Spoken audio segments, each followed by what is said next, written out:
mammoth. Let's go and have a go at that. I bet that's a bit tasty. Who ever?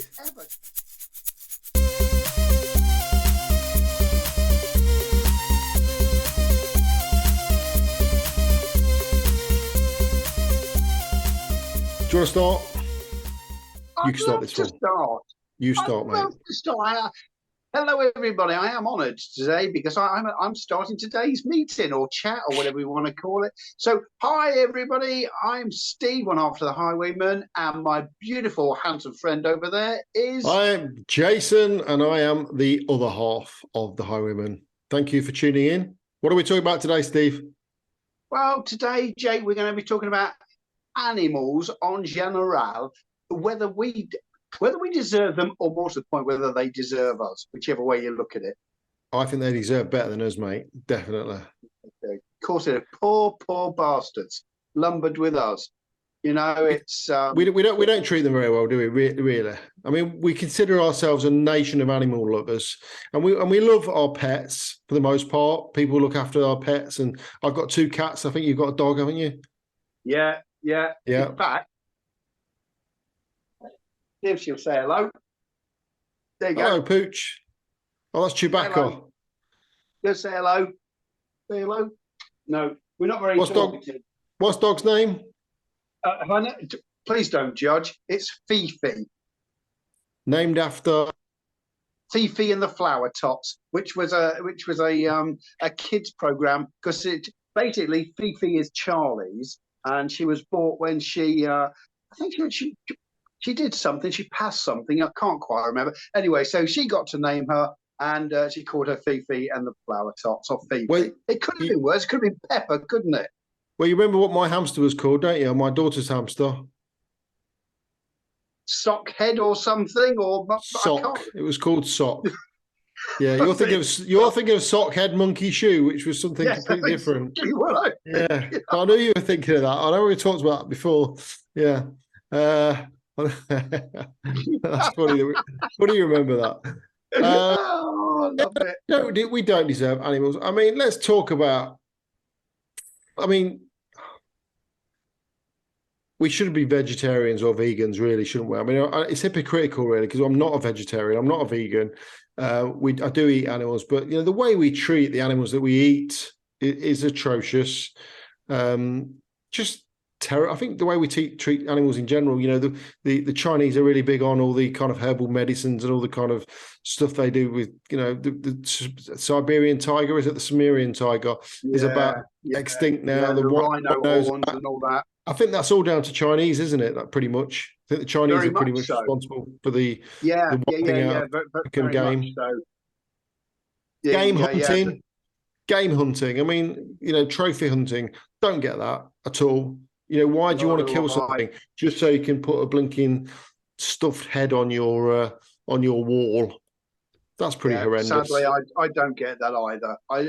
And it's a huge thing. It's an absolutely huge thing. All the gun shops that have sprung up and everything else. Who would have thought? I know. I'm really hungry. Let's go and eat that animal. At what point? I mean, obviously, we're going back, thousands and thousands of years. But at what point say, do you know what? I'm absolutely sick of eating these apples and these pears and whatever the other bits and pieces. Oh, look at that mammoth! Let's go and have a go at that. I bet that's a bit tasty. Who ever came up with the idea of the fact we aren't actually designed to eat meat, because if we eat raw meat, it will kill us, pretty much. So we have to cook it because we're not designed to eat meat. Animals can eat meat. You can give your cat raw chicken because the acid in their stomachs is so much stronger, and it will kill all the bacteria. But ours aren't. So it will live in your stomach, and eventually it will kill you. So we're not designed to eat meat anyway. Of course not. I could happily be a vegetarian. I mean, to be fair, there's most meats I don't eat. Yeah. Now, so I don't eat lamb. I don't eat beef. I don't eat pork. Do eat chicken. I eat fish. I like fish. So I'm not a sort of a veggie. But I've got to say, I will also have the odd bacon sandwich. I do enjoy a McDonald's burger. Do you know what I mean? Stuff like that. Yeah. But there's no way could I sit down to a Sunday dinner with a load of beef on it or a load of lamb, I would physically probably be sick. Yeah, I don't eat. I won't eat lamb. I won't eat pork, but I will eat bacon and I will eat sausages. Although I have had pork before and enjoyed it. My brother had a barbecue years ago, and he had a hog roast, and I did eat that, and I quite liked it. Oh. So I will eat that occasionally. Chicken, obviously, yes.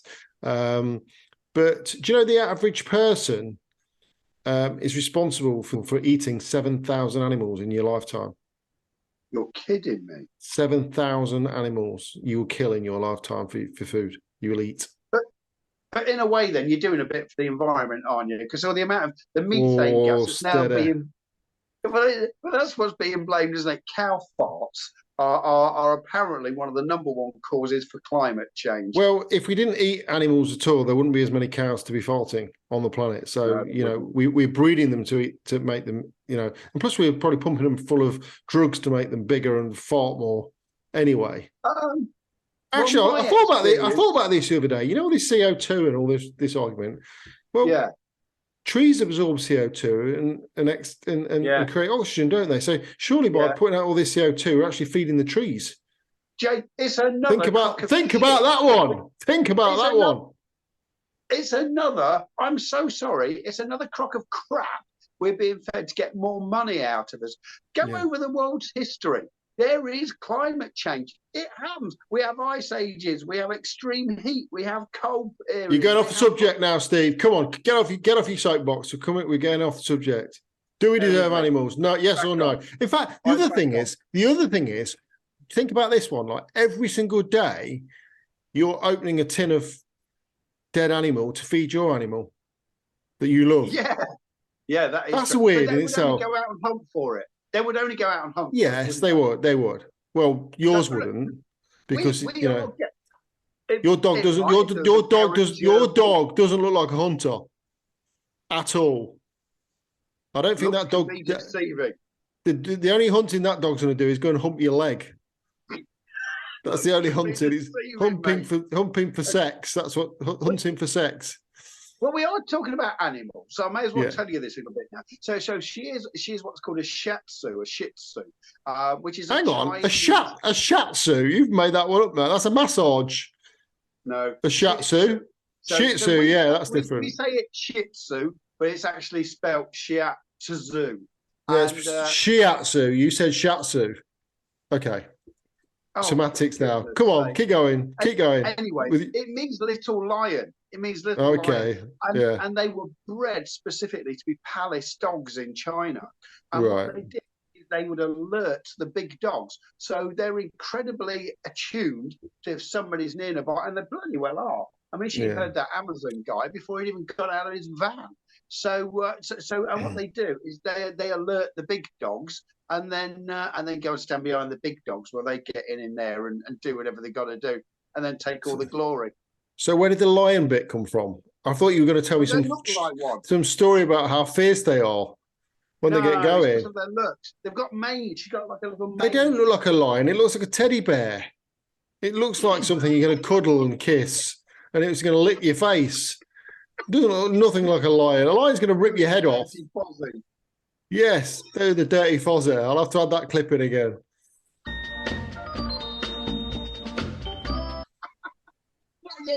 That is genuinely it. But why don't we deserve animals, Jake? We're not inherently cruel people. We are cruel. We turn a blind eye. We know. The thing is now, like we've got social media and all the rest of it. We're so aware that the way the Chinese treat the animals with their dog meat festivals. They boil them because they taste better. We drop live lobsters into boiling water because they taste better. I mean, God, the Chinese getting some shit today, but shark fin soup. Have you seen the way have you seen how they hunt for sharks? So the shark, they literally pull them off the side of the put them out the ocean, chop their fins off, and drop them back in. It's horrendous. Seal clubbing, fur farms. I mean, again, Lincolnshire, you've got a lot of pig farms in Lincolnshire, but you do see the pigs outside, don't you? You know, you'll drive by and you'll see the pigs outside, but some of them aren't bred like that. Some of them are in these little enclosures that they can barely turn around. Chickens and hens, you know, they burn their, you know, even free-range chickens, they burn their beaks off so they can't peck each other because that we, you know, we don't like chickens with little red marks on them and stuff like that. It is horrendous. And then, you know, you got people who don't look after pets. I've got a thing about birds in cages. You know, I think, why would anybody take, you know, you think about being an animal that can fly. I mean, what freedom is that? What a beautiful gift flight is. And then we stick them in a cage because they look pretty and they've got a nice colourful feathers. Even worse, we've took them from beautiful hot countries where they can fly around between all the palm trees, bring them over to grizzly grey old England, stick them in a cage and put them in the front room next to the telly, and then put an old tea towel over the bloody things at night time. Yeah. My granny, my mum's mum, used to have a minor bird, and it could speak a couple of words, but most of them were swear words. It was an awful thing. But I mean, you got to imagine. I mean, we've all been through lockdown, so we kind of we got a bit of an idea of what animals go through when they're confined to a spaces. But you know, at least we had a house and a garden to be confined to.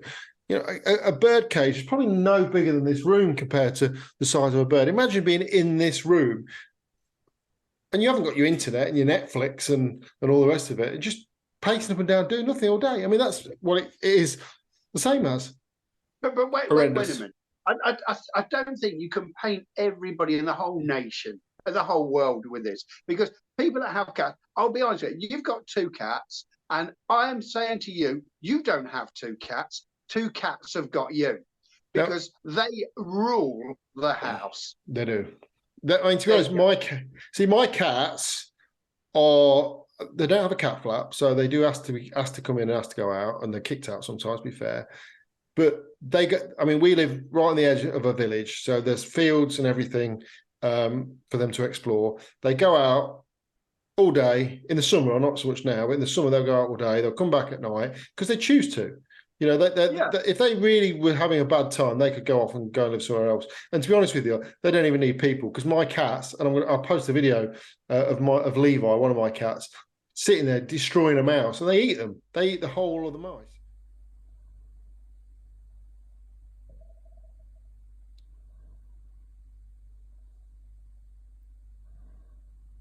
We'll wake up in the morning and we'll find that the stomach on the floor outside, because that's the bit that they don't eat. That bit? What's wrong with that? That's got the acid in it. I mean, it's literally surgically removed. I mean, you think about sharp claws, it's like a scalpel. They could be chefs. My cats could be chefs. And he'll sit crunching the skulls. He'll sit at the front crunching the skulls, clean the bloody the stomach. Lovely. So and even the first cat I had was one that was hanging around mum and dad's house, and they were going to take her to the RSPCA because it didn't seem to belong to anybody. And we took her in. And even after the first day, she went out because she didn't want to be in. She wanted to be out. So we let her out. She just came back, and that was home. She chose it to be home.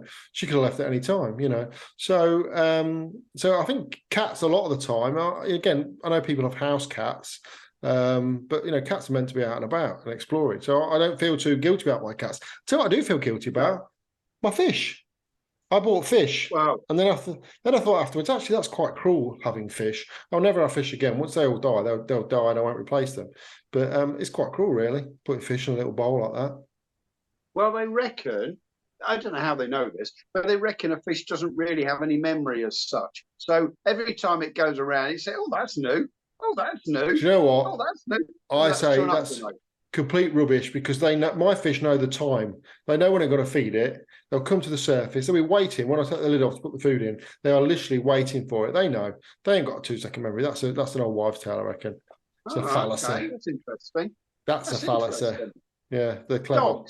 Dogs. Yeah. Most people, there are exceptions. Like everything in life, Jay, there's always the exception. Yeah. But most people that have dogs look after their dogs. They go out for a walk, even in the rain. They take the dogs out twice a day and all the other bits and pieces. So I think it's a little bit unkind to say that we don't deserve animals on general. there are things that we do that we think is normal, which I disagree with. You're right. You know what? I could have, but this is me personally. I could be a vegetarian. It wouldn't take a big deal for me to just not eat meat at all. So I could happily do that. So that's one bit of it. We don't really. There are people that abuse animals. There are, of course, but they're in the minority, thank goodness. You do see on the TV, I don't know if you've noticed about the bloody donkeys that have to walk up and down with so there's that. Santorini, that is. See, that's another thing. When I'm on holiday, I'll never have a photo taken with a monkey. I mean, I've done it before, don't get me wrong, but I'm a bit more aware now. I wouldn't, never have a camel ride, or definitely never have you see the donkeys in Santorini go up and down the steps with big people on the back of them, and you think, oh my God, you need to walk up them stairs and give that donkey a break. However, the flip side of that is those donkeys are being fed by somebody because they're doing that. That's the other thing. So they're earning a living just the same way as we do. Yeah, I guess so. But I would like a monkey. I'd love a monkey. I would love a monkey. I've got to be honest. Well, like a little spider monkey or like a chimpanzee. Yeah. A little spider monkey. A little spider monkey. Absolutely love one of those to just chill out with, take him to work, hang around. The fact of the matter is, they'll be in there, they'll be wrecking your Christmas tree now, and you'll be tearing the bloody thing off and sending it back to wherever it came from. That's the reality of it. But when I'm out on a Saturday sometimes and I see like thousands of people, when you go to an event or something, there's thousands of people there, and you look around and I stop and I think, all those people probably eating meat. Every single person that's being fed. How many animals have been slaughtered to feed these people today? And that is what goes through your mind. So when everyone's having a good time and having a party, you're looking at everyone thinking, how many animals have died for you to eat? Depends on how many drinks I've had. Depends on where my brain goes to. Sometimes, honestly, I do it in a pub sometimes, especially when sometimes I've had too much drink, is I literally just zone completely out of the place. It's almost like I'm watching it on television. I'm not there. And all of a sudden, all those strange thoughts go through my head like that. It's weird. I'm a weird person, I can tell you. Well, I honestly think counselling might be in order, mate. Might be what's needed, yeah. Maybe so. But, tell us what you think. Are you a vegetarian? Are you a vegan? Do you think we deserve animals? Do you think we generally mistreat them? I know we like to say we're kind to our pets and all the rest of it, but we do turn a blind eye. And there's some people who've got no thought for animals whatsoever. Even insects, going about their day. We kill spiders and fly. I mean, I don't kill anything. See, I put flies out. I wouldn't kill a fly. I wouldn't kill a spider. Oh God! Let me tell you a story. My cat a mouse got in my house. And so I was like, there's a mouse in the house. Get it out. And I went to try and get this mouse out. And as I was kneeling down to get it out, it ran behind me. And it kind of shook me. And I stood up and I stood on it and killed it. And I heard the bones crunch. It's like, and I was mortified. I was absolutely mortified that I tried to save this mouse and it died. And I'm constantly fighting my cats for mice. They get them in the garden, and my garden's quite enclosed. They can't get out. The only way they can get out is by the gate. So if there's a mouse in my garden, my cat's chasing it, I'll take it. I'll carry it outside, put it on the front garden. Because that's what I'm like. When I stood on this mouse, and it died instantly, thankfully. But I was so mortified, so mortified. I can imagine that. Yes, bless you. I can imagine that. Yes. Years ago, I used to have an old Rover, and it's not a dog. I got into it not a dog, not an old dog called Rover. No, a car, Rover car. And I noticed one day in like the center console, there was mouse, but I thought it was chocolate. If I'm truthful, I didn't taste it, but for a start, I thought it was chocolate. And then I cleaned it up, and then some more appeared the next day, and it was mouse poo. And I realised there was a bloody mouse. It living in the car. But I thought, living in the car. And anyway, I sort of and it had a run. I traced it. I became obsessed with it. And it had a run from the glove box, and it actually lived in the spare wheel well. So where if you lift up your trunk or your boot, and then you lift up your carpet, and like your spare wheels in there, and it sits in like a polystyrene thing. Yeah. Right. Well, that's where it was actually living. I didn't want to kill it, so I got one of these humane traps. It's like a kind of like a a boomerang shape, if you like. But so the idea, they went inside of it, it tipped up, the little door closed, and so you didn't kill it. So, brilliant. So it kept avoiding capture, honestly, and it kept stuff in there. So I mean, fair play to it. After about a week, and I remember it was winter time. After about a week, I'd caught it. There's things there. So anyway, I'd read that if you leave them out too close to your house, they will find their way back again. So that's right. To come back in. Yeah. So I drove. This is honestly true. I drove for a mile out into the country. I mean, Lincolnshire is very country anyway, at the time. Literally, I didn't have to go. Anyway, I drove for about a mile, got out, and it was on my way to work. By the way, I had my work shoes on, so they were. Romped across this bloody soddened, icy field as well. Got my feet soaked. I arrived at this little place, and I thought that's cool here because like a little glen, and there was a bit of an old building sort of thing there, you know. And I thought I can go and live in there, live their best life. Opened the little flap up, never came out. I was a little bit frightened.